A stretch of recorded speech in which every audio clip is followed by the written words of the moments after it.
Are you having a hard time finding great investment properties? Unfortunately, the best deals are rarely found locally. Successful investing begins with the right properties in the right markets. Norada Real Estate provides everything you need to invest in the best deals across the United States. Our simple, proven system will help you create real wealth and passive monthly cash flow. Learn how to find the best deals by downloading your free copy of The Ultimate Guide to Passive Real Estate Investing at noradarealestate.com. That's Norada realestate.com. You are listening to the Wealth Formula Podcast with Buck Joffrey. Get ready to change your life. Welcome, everyone. This is Buck Joffrey with the Wealth Formula Podcast. And today I'd like to start out again, as I usually do, referring you to wealthformula.com, where you can get all sorts of resources not available on this podcast. All sorts of downloads, including my free book, 7 Secrets of Eternal Wealth, which you could get at Amazon. You could pay me for it, or you could get a free copy downloaded from the site.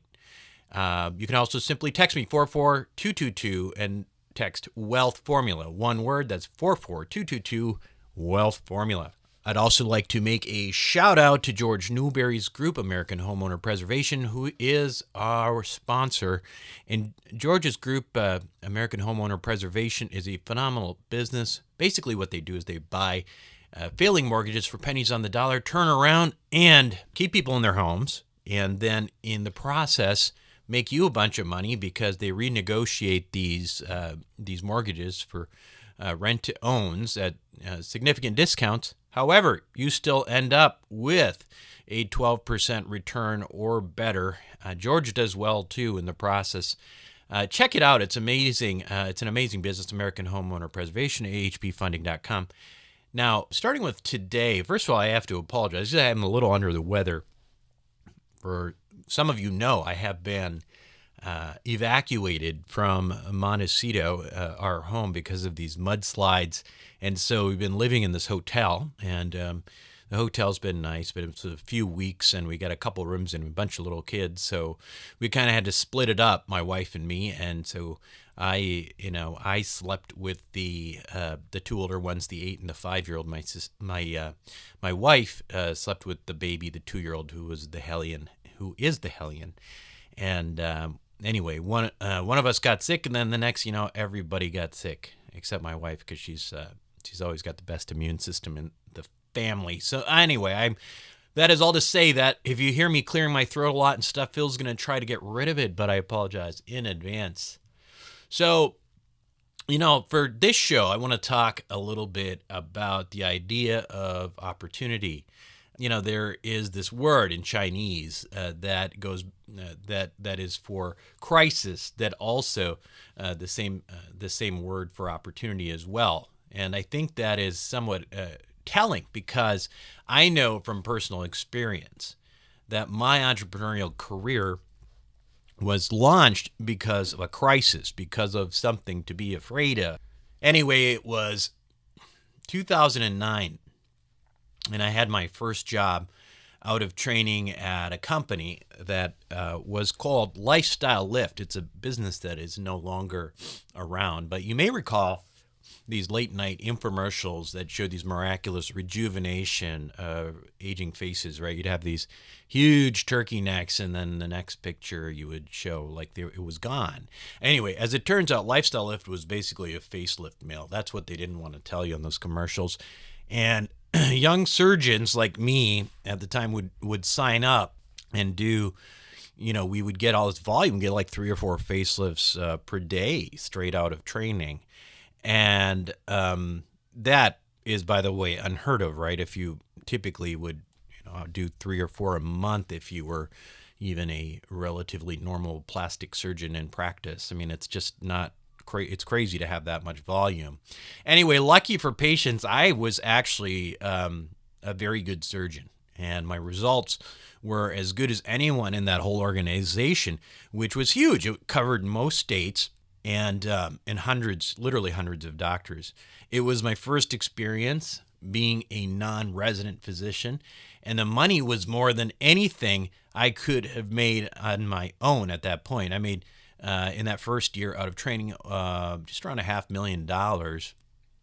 And at first, this whole new world of making money, this whole new idea of being able to make more money because I was working harder was novel to me, and it was exciting. I couldn't, I just wanted to work more and more because I was making a lot of money. Because understand that as a surgical, resident, I made about, in my chief year, chief year meaning final year, I made about $50,000 in training, and it didn't matter how much I worked. No one really cared about that.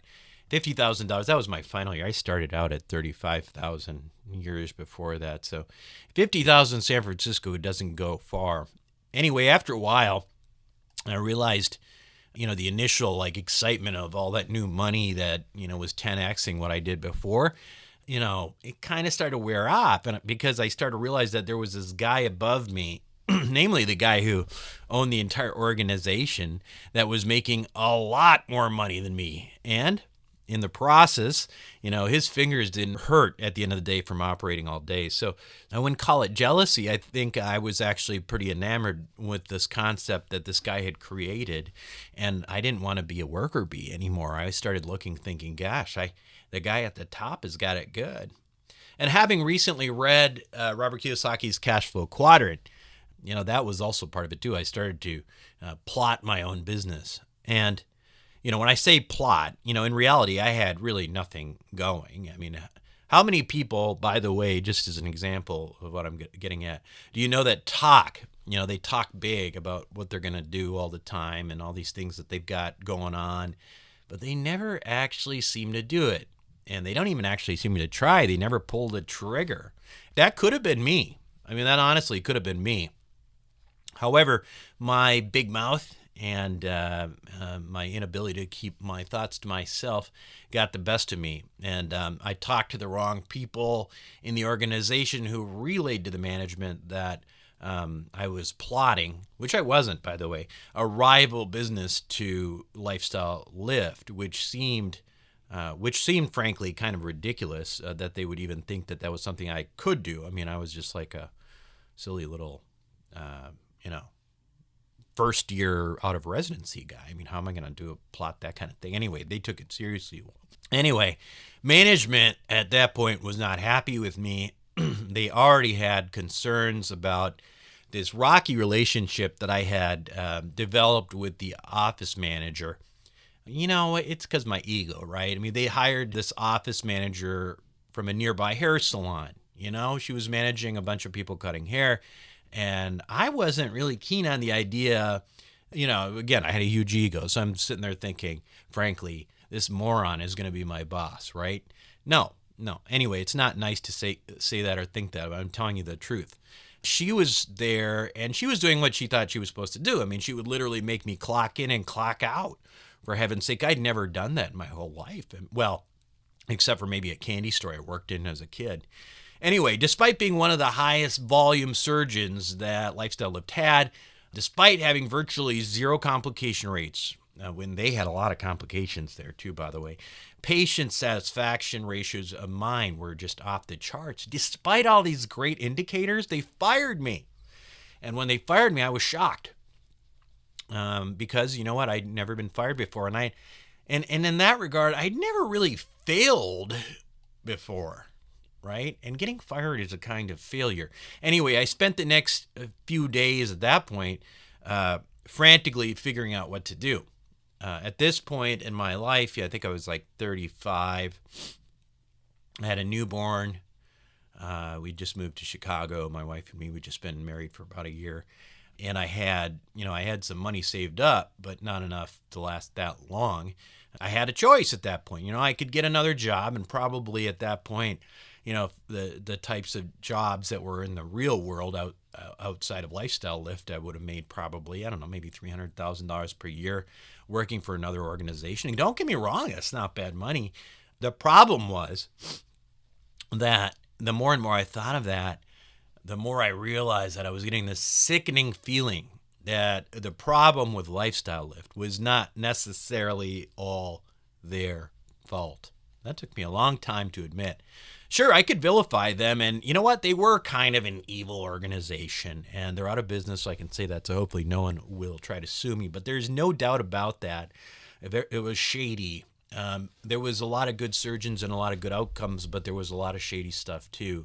But, on the other hand, most corporate organizations, whenever I hear people working for large corporate organizations, they all kind of seem a little bit evil, right? I mean, at least from the perspective of the employees, I don't think we're not evil, are we, Phil? No, we're not evil.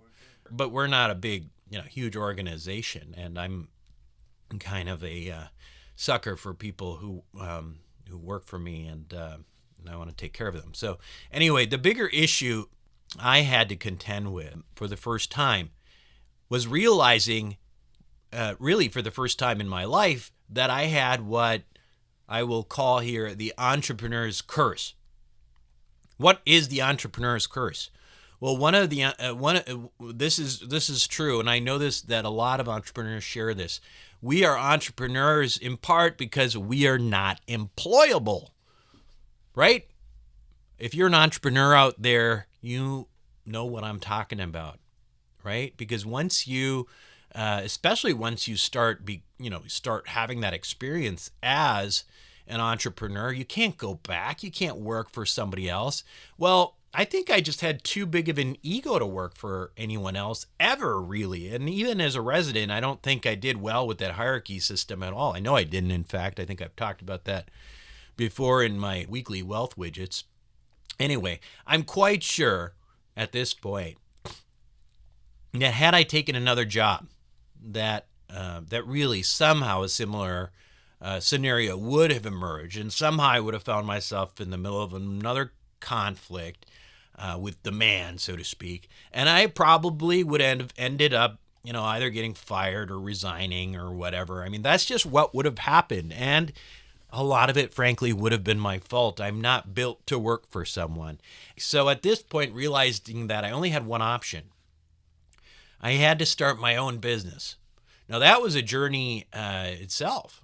And I won't describe the whole thing here because I've already been talking for a while. But suffice it to say that at one point I was down to my last $2,000 in the bank because I was, I had to spend a bunch for the startup, right? I mean, I only had 1 year and I made some decent money, but it is expensive to start a business. So I had down to $2,000 in my bank account. And I never told my wife because I didn't want her to get scared about it. But ultimately, here's the good news. That crisis of getting fired, of feeling the pain of almost running out of money, turned into my first multi-million-dollar business. You know what? Sometimes it takes a swift kick in the butt and I guess a free fall to get you to act on something that you were really meant to do. And unfortunately, it doesn't happen enough because we live in a world with too many safety nets. We live in a very sort of artificial manicured world. Paradoxically, that can limit us because crisis equals opportunity. And without a crisis like getting fired, it's hard to walk away from the warm comfort of the golden handcuffs, which I know you may very well have on yourself. Now, my guest today had a crisis of her own a few years back. It was a life and death matter that made her realize that she had to make a change, but in the process, the result ended up becoming an incredible multi-million-dollar real estate organization. When we come back, we'll talk to Kathy Fettke of the Real Wealth Network. There is no excuse for lazy money or lazy retirement money. After all, it grows tax-free. With Impact Housing, you can invest with a team that has a strong track record of making investors money through value-add strategies of neglected apartment buildings nationwide. The Real Estate Crowdfunding Review just named Impact Housing to their top 14 real estate investing sites for non-accredited investors and gave industry honors to it for most experienced sponsor and most socially conscious. Put your retirement money to work with an investment in Impact Housing. Head over to impacthousing.com. Again, that's impacthousing.com. Welcome back to the show, everyone. Today, my guest on Wealth Formula Podcast is Kathy Fettke. Now, Kathy is known as a very passionate person when it comes to helping people acquire cash-flowing real estate so they can enjoy what she calls real wealth. She is a regular guest expert on Fox News, CNN, CNBC, Bloomberg, NPR, CBS, MarketWatch, and the Wall Street Journal, and has been named one of the 100 most intriguing entrepreneurs by Goldman Sachs 2 years in a row.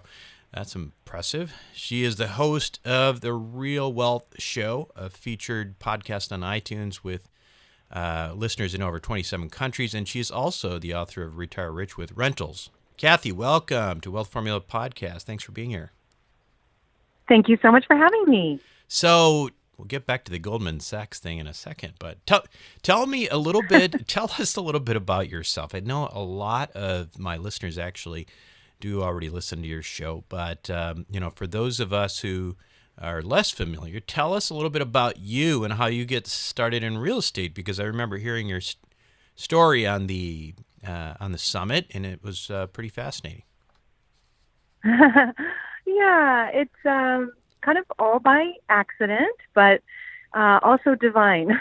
So back in 2003, my husband had found out he had a freckle that looked different than the many other freckles he has. He's a redhead. So how this one stood out, I have no idea, but he had a sense and went in to have it checked, and it turned out it was melanoma. And then they found more. He, again, was a redhead, but a bodybuilder when he was younger, and he used to just fry himself for those shows and try to pretend he could tan. So anyway, the doctor, through more tests, thought it had spread, and they told him that it looked like it spread to his liver, and if it did, then he would have 6 months to live. Oh boy! And I was a stay-at-home mom at the time with 2 young kids. We just bought a big house, way too big for us. But we didn't expect this medical situation, and so I just needed to take over the finances. I needed to make things work, and so I had a radio show at the time in San Francisco on KMEW, and I just changed the topic from whatever I felt like talking about, usually news-related, to, okay, how do you make money and how do you make passive income? Because I wanted to stay home with the children, but I also needed to make money. Yeah. And I just interviewed people and found out that real estate was a great way. So interesting. So in a way, you were using your own show to leverage what other people knew and sort of teach yourself at the same time, right? It was 100% for selfish reasons. I was like, hey, I've got a platform. People will talk to me. I could get people like Kiyosaki to come and give me an hour of his time because I have this radio show, and I would say, what are you doing, and where are you investing, and how can the average person do it, meaning me? And I, in the process of pursuing something of interest to me, I grew quite a following because it turns out I'm not the only one who wanted to learn it. Right. And I find that's, generally the best way is when you have a genuine passion for something, you're trying to learn. And, I always think of my podcast as I learn, and, I learn with everybody else, and I teach what I learn, and sometimes we learn together. And I think that generally gets people more engaged, because then you get sort of this, people have the same mindset. So what did you discover along this way? So you got all this information. We had Robert Kiyosaki on the show last few weeks ago. Guys like this, what did they tell you? What resonated, and where did you, how did you apply it? Well, what he said loud and clear was, he's pretty bold when he talks, and he's like, you're an idiot if you're going to keep your property in California, because it was, 2004, 2005. He could see the writing on the wall that apparently nobody else could. But at the time, I had become a mortgage broker because our phones were ringing off the hook with people who wanted to buy property and wanted loans. So that I did turn it into a business. And I could see that I could literally give anybody a loan, whether they qualified or not. And I remember thinking, that doesn't make sense. And I'd ask my husband, does that make sense? He said, no, it really actually sounds like fraud, and don't do it. And so, and I asked Robert Kiyosaki, what do you think? And he said, I think it's fraud. And there's going to be a price to pay for giving away debt that nobody can afford to pay back. Right. And but he said, so if you sell at the peak right now, you can buy in a place where it does make sense. And at the time, it was Texas. He was buying a lot of property in Texas back in the mid 2000s, and we thought, well, if he's going to do that, so will we. So we bought about 14 properties and got to experience the wonderful thing called cash flow. Yeah. And that's how we got started. So how'd you do that, Kathy? I mean, obviously at this point you have a business that does some turnkey, that sort of thing. How did you, living in California, and I understand you still do, how did you buy 14, was it single family homes or whatever it did? How did you do that initially? I took advantage of free money at the time. I mean, Right. it was just ridiculous. Like I said, I had become a mortgage broker. I had a sponsor on the show that helped pay for the show, and he was a mortgage broker. And he said, "Oh my gosh, this worked. Our phones are ringing off the hook. You need to go get your license and take all these mortgages." Sure. And they were. I mean, I made a lot of money. I think Sure. I made on my first deal, it was $1 million loan. I made $10,000 in a day, and so part of the way we financed it was that I was suddenly making a lot of money. Yeah. And but also I knew how to use the banks. And at the time, you could buy an investment property with no money down, not just a primary.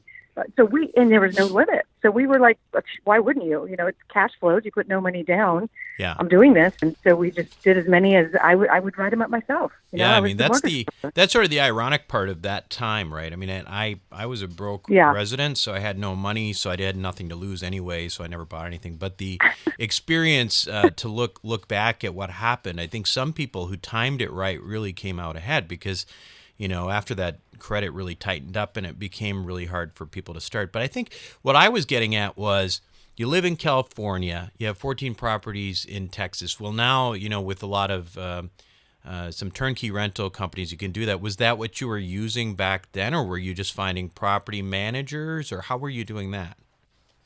But it didn't exist. I mean, we kind of created the industry that didn't exist at the time. What happened is, again, I got a tip from Kiyosaki saying that's what he was doing. So I flew out to Texas and I met with real estate agents, and most of them didn't know what they were talking about. They were showing me $400,000 properties because they saw California money on my forehead and thought, well, she's dumb. I'll just sell her.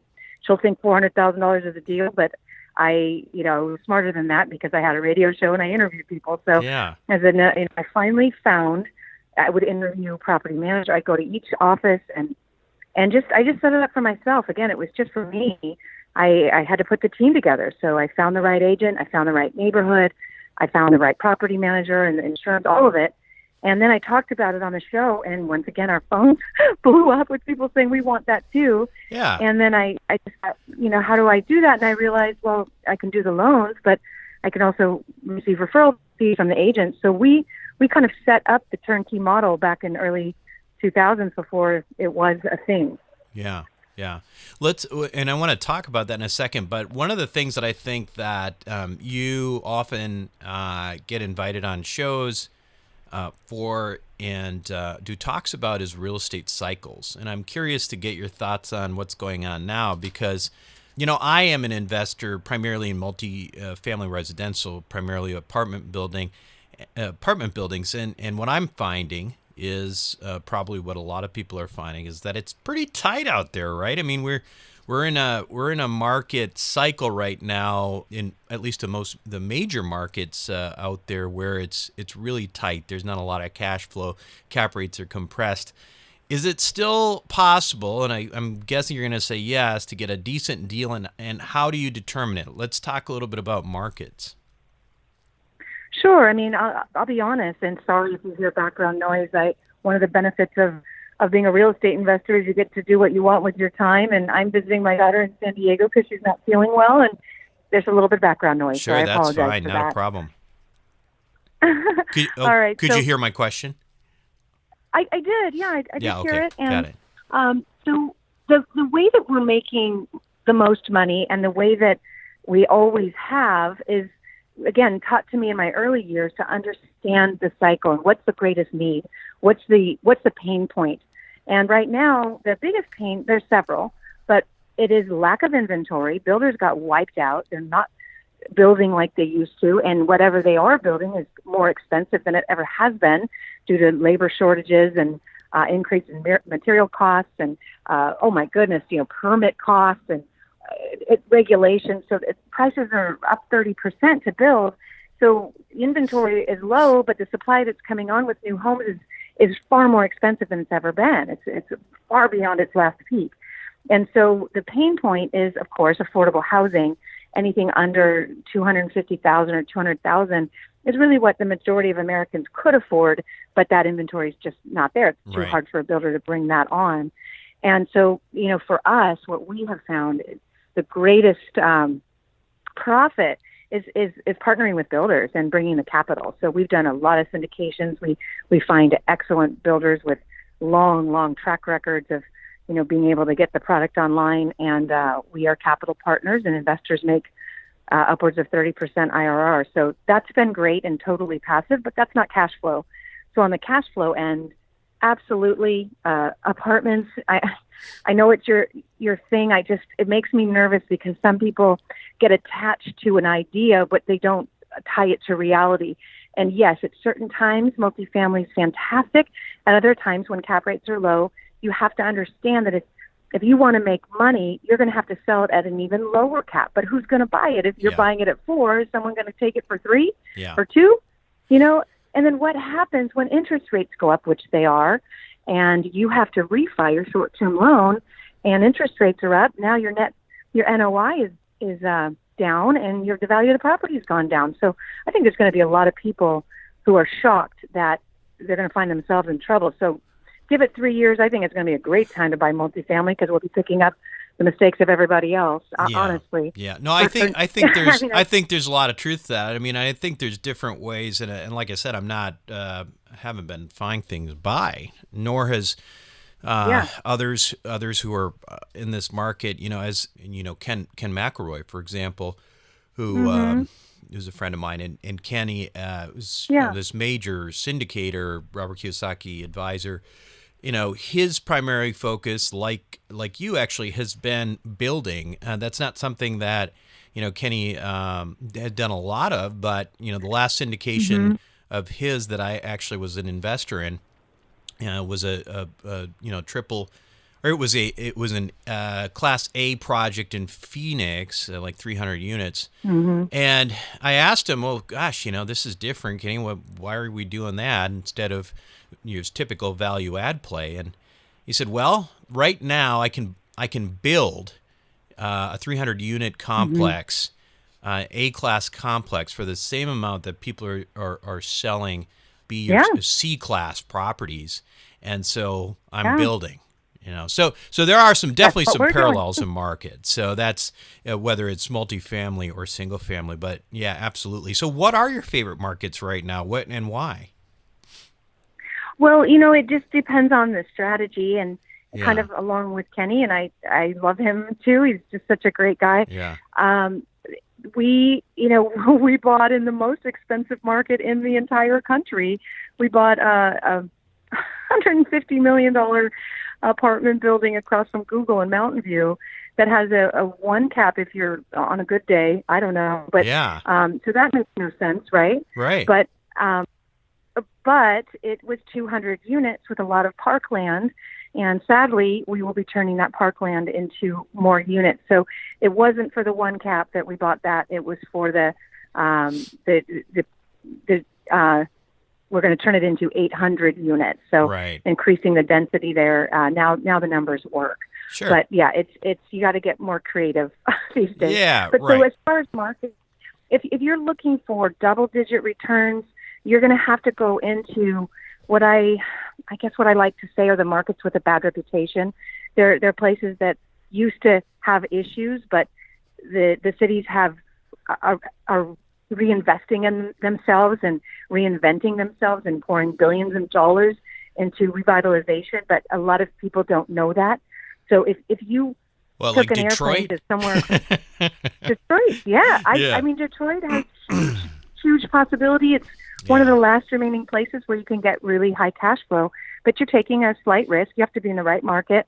But I don't even see it as a risk. I see the massive growth happening there and redevelopment, and we're excited about Detroit. Absolutely. Yeah. It's interesting about Detroit, just as an anecdote. So I'm a big NFL football fan. And a few years ago, I think it was like, 3 or 4 years ago, I was just kind of looking through the internet. Sometimes I just look at what's on sale. And of all things, I see the Pontiac, the dome that they used to play in, right? And Yeah. the opening bid was like $2 million for the entire stadium.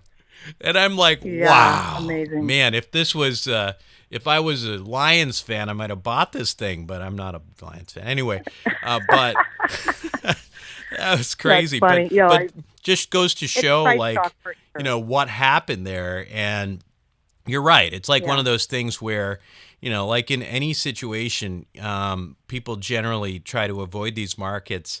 But, if you want to buy at a discount, there's Detroit. How about less obvious ones in Detroit? Well, Pittsburgh, Pennsylvania is a city that's on the rebound. Huntsville is an area where there's some of the most highly educated engineers.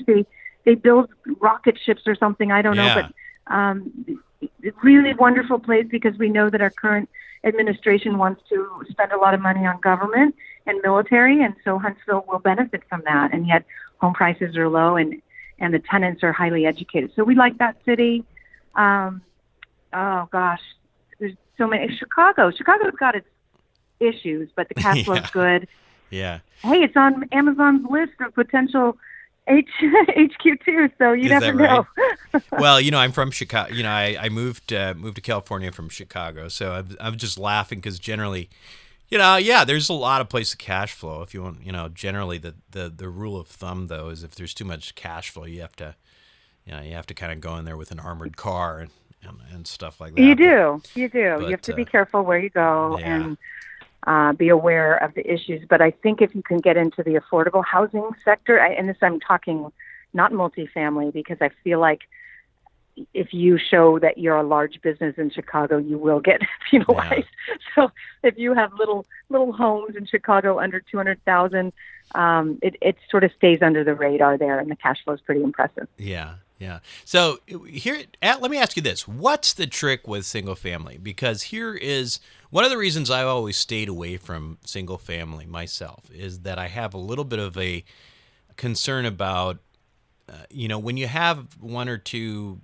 single family houses and you get some decent cash flow, even if it's say it's double digit cash flow. And the next thing you know, you have one event, it's a roof, one CapEx event, a roof or a furnace or something like that. The cash flow on these things, if it's $100 or $200 a month, it can like wipe out that cash flow for a year or two. So what's the trick? Is it just volume? Yeah. Is that the major trick? Our trick is that you put that in your pro forma. So you should really understand your property. Yeah. And if you're buying a property that needs a new roof, that needs to be part of your calculation. Now, we have very high standards for the way that we want investors to buy homes and the condition that they're in. So we have a group of sellers that we say, you better hit these these standards, or don't present them to our members. And that means that they have new roofs, or they have a long life left on the roofs, and that all the plumbing has been updated and the electrical, and that those things have been handled, so you can have a better idea of what your expenses would be ongoing. Whereas if you just bought a property, it's kind of like buying an old car and you don't know the condition it's in. It could be very expensive. But if you bought a certified used car, you kind of know a little bit more what you're getting, and that gives you comfort. So I would like to say they're like certified rentals. Yeah, no, I get it. I get it.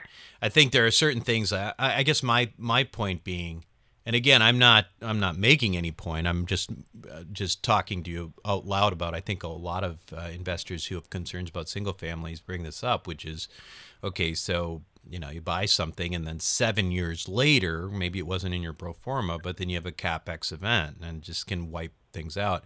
And so I think that my guess is that part of it is simply just having, multiple properties. I mean, that's the key, like anything else, right? Well, and setting aside those reserves. Yeah. So you know, you set aside the reserves for what could come up, and you understand your property. Right. You keep in touch with it, so you know what you will be, spending money on. It will be the same as if you own your primary residence. You want to be able to budget for when those things are needed. And but it can happen with multifamily Sure. too. I mean, I have not had a good experience with multifamily. That's just me, but it can go either way. Yeah. Where we had an apartment and there was an oil leak, a gas leak in the middle of the night, and the city made every single resident move out, and we had full occupancy, and the next day we didn't. Wow. And so it can happen. Yeah. Did insurance cover that? Anything, but different. What was that? Did insurance cover that? The insurance covered it, but then once the city came in and they saw that it was a potential health hazard, then they wanted to just kind of tear apart the building, and they made us redo everything, and we were in it for $2 million more than we ever expected, and it was a nightmare. Yeah. So it can happen on any property. You're it's right. going to be a bigger issue on a bigger property. Yeah. Yeah. So I'd love to talk to you about, I noticed that you've sort of tapped into this space that I've been very intrigued by. It's the Airbnb space. So when did you get in that? How'd you get in that? Tell us a little bit about that, because I think there's probably a lot of people interested in hearing about that industry. Yeah. Yeah, well, I think it's a disruptive industry, and with any disruptive industry, there's going to be pushback. And so there's a lot of pushback. You've got to really enter into that space with your eyes wide open, because cities don't like it. And, they're putting on these restrictions, and there's going to be some battles around it. So I would be cautious and have a backup plan. I wouldn't buy a bunch of property with the expectation that you'll be able to turn it into a hotel. Yeah. Ojai, California is an example that people were like, wow, this is a tourist town. We're going to buy property. We're going to do the Airbnb thing, and then Ohio made it illegal. So a bunch of people stuck with property they can't rent. Yeah. And so you need to be cautious. But with that said, I think most places allow it if you live there. So one wonderful way to kind of get into property, maybe you want to live in, and maybe for a time being you have to Airbnb some of it. That's a wonderful, wonderful way for people to get into real estate. It's how Rich and I did it without really knowing. Yeah, sort of like a duplex situation or something like that, you mean? Anything. Yeah, if you could get an FHA loan and buy a fourplex on an FHA loan, which is 3% down, Airbnb the 3 other units, and you live in one, and I don't think anyone can tell you can't do that. In our case, before Airbnb, we just used Craigslist. We bought a 4,000 square foot house when we first got married. It was way over our head, but it had an in-law unit, and it had another sort of studio, and we rented both out just to people on Craigslist, and it pretty much covered our expenses. So we lived in the nice part of the house separate for almost nothing. That's a great point. I guess I didn't realize that you couldn't have laws necessarily preventing you from being there or from renting out the other units if you lived in one of them. Is that right? That's so far the case. Okay. Yeah, so far most cities don't restrict that. Got it. So I want to talk a little bit about your business in a little bit more depth. Tell us about what you do. It's the Real Wealth Network, correct? Yeah, I mean, like I said, it started out with my obsessive need to learn, and it's continued because this industry never becomes boring. There's always something new to learn. Yeah. Strategies change every year, and you got to stay up on it. So still, I'm passionate. 13, 14 years later, I just constantly researching the markets and the best strategies in the markets and hooking up with the best people who can bring us the best deals. And, we share that with our investors. So, so we have where do we learn more monthly about meetings it? where you can come and learn. Yeah, and then the webinars every week, and I do the podcast and the news show, and I speak a lot. So tons of education, and that has attracted some deals that, like I said, I never would have had the chance to talk to Kiyosaki if I didn't have a radio show. And now that we have a huge investor group of 36,000 people, deals come to me that are insane. Like a deal came to us where we got the property for a third or a fourth of what it's worth, but we had to close in 2 days, and I was able to raise an enormous amount of money in 2 days Yeah. to get that deal. That's and, great. And, we wouldn't have had that opportunity otherwise. So where do we go? What's the website? Yeah, it's realwealthnetwork.com.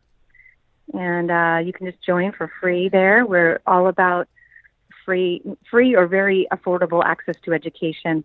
Right. And then, some deals, the SEC requires it be for accredited investors, which is upsetting. I'd like everyone to be able to participate, but that's just, the way it is. But anyway, realwealthnetwork.com.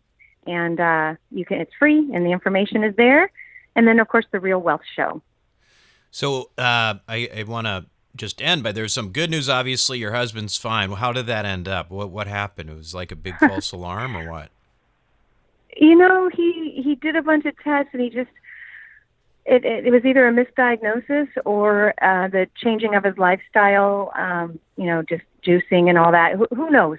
Yeah. All we know is that he did the CAT scan, and there was no more cancer, and so it worked. They cut a lot of the melanoma out. Yeah. Yeah. Well, the that's doctor great. was wrong, and he's healthy. Well, that's great, and you came out with an entirely new career and something that's been really successful for you, and you're helping a lot of people. So that's great. Thank you. And he's a businessman, a business coach, and I kind of got it started, and then I looked at him and said, "Now what do I do?" And he's like, "I'll put the website together, and I'll," That's so great. he's put all the business systems in place, and I just kind of am the rainmaker. Fantastic, Kathy. Well, it's been a fantastic story, and I want to thank you again for being on Wealth Formula Podcast. Thank you so much for having me. We'll be right back. What do the Rothschilds, the Romneys, and the billionaire hedge fund managers know that you don't about growing and protecting wealth? As you might imagine, the wealthy have a few tricks up their sleeves. One strategy allows you to grow wealth tax-free at a compounding rate with no volatility. It protects your money from creditors and lawsuits, and it lets you invest the same money in two different places at the same time. How about that for amplifying wealth? To learn more, go to wealthformulabanking.com. Again, that's wealthformulabanking.com. Hey, it's Buck Joffrey. You know how I feel about the stock market. So what would it take for me to invest in the S&P 500? Well, you'd have to minimize fees. You'd have to give me most of the upside of the market and none of the downside. That's right. I don't like losing money. You'd have to let me leverage my gains so that I could amplify my returns, and you'd have to let my money grow tax-free. Think I'm crazy, right? Guess what? I found a strategy that does exactly this and more. It's called Velocity Plus, and it's available to you if you make at least $100,000 per year. To learn more about this life-changing and mind-boggling strategy, go to wealthformulabanking.com. Again, that's wealthformulabanking.com. Welcome back to the show, everyone. Hope you enjoyed that. I love Kathy's story because it again shows that this whole idea of getting pushed out of your comfort zone can really lead to great things, right? The paradox here is that conventional wisdom, and for that matter, human nature, is to stay as much as possible within that safe space, right? I mean, we are creatures of Maslow's hierarchy. We want to make sure that we've got a food and security and all that, and we don't want to risk any of that, and I get it. The problem is that it is very hard to reach your potential if you're never really challenged, if you're never really outside of that comfort zone. This is the golden handcuffs issue, right? The golden handcuffs is a real and frankly depressing phenomena. And I can't tell you how many unhappy doctors, mostly doctors, but other professionals I know that love to bitch about their job, right? You know people like that. They love to talk about it. They love to talk about how many hours they work and how they never see their kids. They love to talk about it, but really, you know what? It's sort of a badge of honor. The strange thing is that these people often feel like, I feel like they think they're martyrs, right? And really they're sort of sadistic. I mean, do they really hate their lives like that? Or are they just playing martyr? You know, these kind of people, I've stopped hanging out with these kind of people, honestly, because it just depresses me. And they hang out in droves, they hang out together because they like to hear each other complain about working too much and not seeing their family. It makes them feel good. Anyway, hopefully you're not one of those people. But if you are, I have sympathy for you. But it's probably about time that you come to terms with why you're so miserable. Maybe you aren't miserable. You know what I mean by that? Okay, so let me give you an example. So I know I have a friend back in Chicago who's a neurosurgeon, and you may know that I used to be a neurosurgery resident. But anyway, he loves talking about how much he works. He loves talking about how it sucks that he's never home and that he never sees his family. And in the process, though, you know what? The next thing you know, I hear that he's actually doing extra work, locum tenens on the weekend. Now, I know this guy has a multiple 7-figure contract already. Why is he working overtime? Why? Well, here's his secret, and I know this because I've talked to this guy and I know his type. He loves operating. He wants to be in the operating all the time. He's a total adrenaline junkie. Loves to get in there and crack skulls in the middle of the night. That's why I couldn't do it. That's why I left, because I don't have the adrenaline thing. Anyway, that's the truth. And he is a very good guy, and this is not a nice, this may sound like a not nice thing to say, but I truly believe he likes operating more than being with his family. And that, in fact, is not something that I'm even saying is a moral judgment. I'm just saying, let's get real here. Don't pretend you're miserable if you're not miserable. Stop saying you are. Because on the other hand, if you really are miserable, you need to do something about it, If you're not miserable, stop saying you're miserable, because you're just going to annoy people around you like me. If you are miserable, do something about it, and stop complaining. I don't know about you again, but I know people who I've known for 9-10 years who complain about the same things over and over again, but they won't do anything about it because of the golden handcuffs. Anyway, that's it. That's my rant for this week. And that's it for me on Wealth Formula Podcast. This is Buck Joffrey signing off.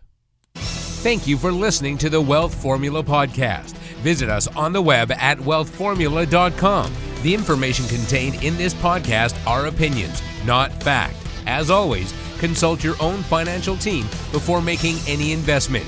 See you next time.